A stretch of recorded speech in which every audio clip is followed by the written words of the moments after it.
Did you know your beloved pepper plants could live for years? When I first started gardening, everyone told me that peppers only grow when it's warm outside and there's no chance of frost. So every single winter, I'd pull my pepper plants from the garden and then start this slow, excruciating process again next spring. In this video, I'm going to show you 2 steps that you can do with your pepper plants no matter where you live so that you can grow the same healthy, delicious pepper plants year after year without ever having to start from scratch again. I started gardening in colder climates, but then I moved to Houston, Texas, and that was where I saw the power of pepper plants.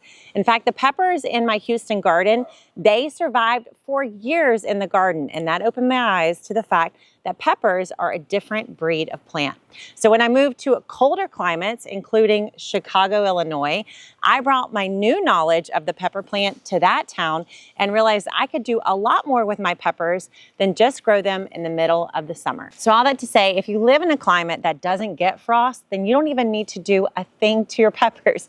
Your peppers will literally survive for years in the garden, and you don't have to do anything to make that possible. I've gone back to clients' gardens 2-3 years after we planted peppers, and they're still there and thriving. You can do a little prune back at the end of the season, and they will come right back when it warms up in the spring, and you'll have a nonstop supply of peppers.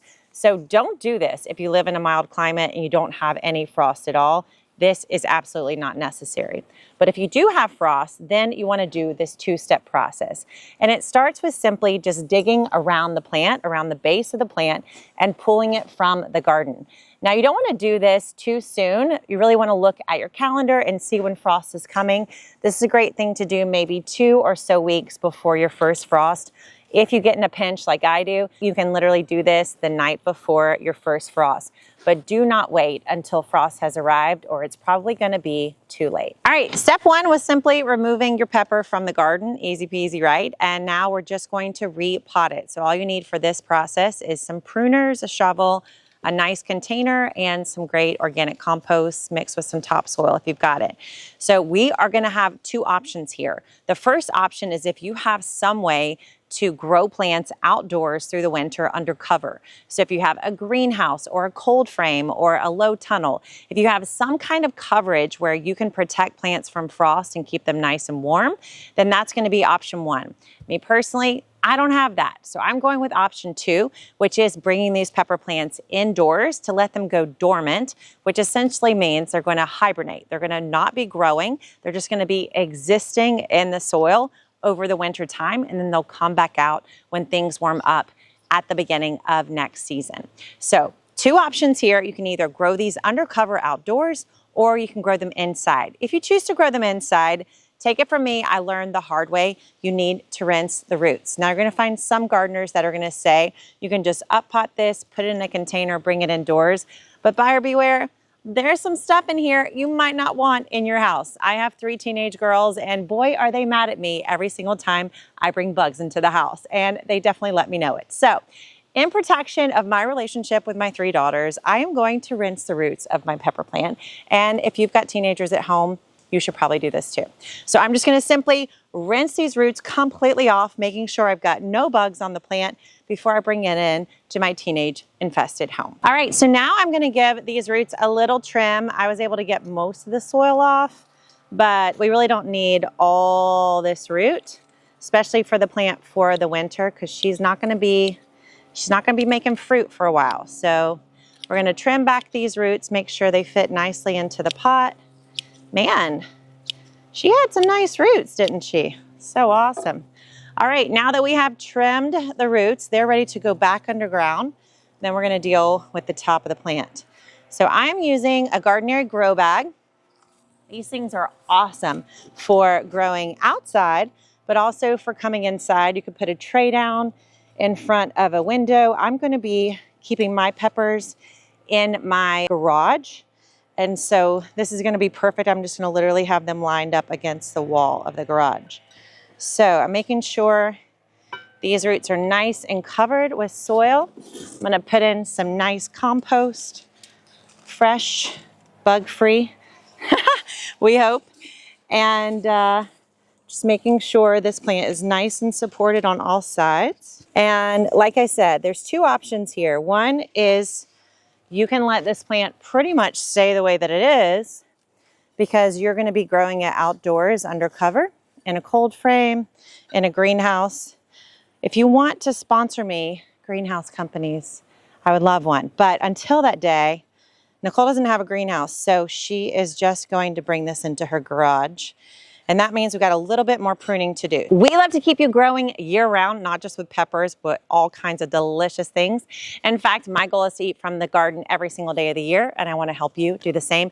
I got a free resource to show you how to make the most of your garden year round right below this video. You can check out that link, but don't do that until you subscribe to my channel, please. Subscribe to the Gardenary channel. When you do that, it tells the people in charge here that you want to see more of these videos. So you could also like it and maybe share it too while you're at it. So we pruned the bottom.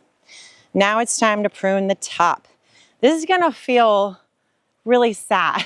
This is going to be hard, but we are actually going to prune this plant down, way down, and get it down pretty much to nothing. Because here's the deal. When you're asleep, you're not really doing any work. You know, like you're not trying to make stuff. You know what I'm saying? We're not sending any emails in our sleep. We're not, you know, writing books in our sleep. We're not gardening in our sleep.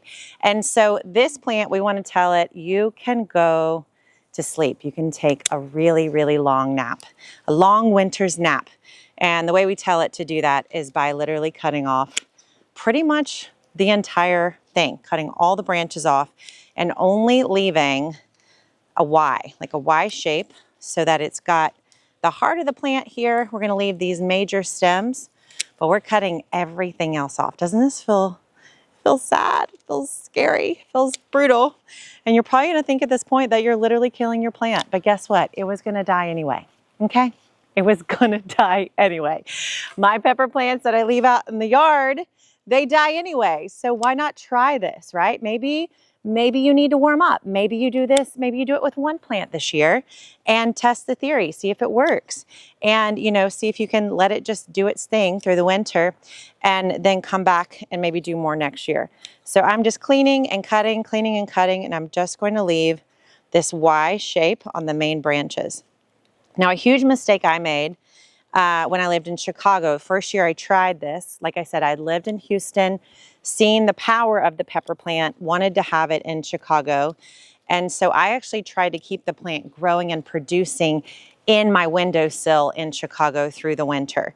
And let's just say the experiment did not go well, right? So the need for the plant was feeling the need to be productive because all the leaves were still on there, the branches were still on there, everything was still there. So the plant felt like it needed to be growing, but it was freezing cold.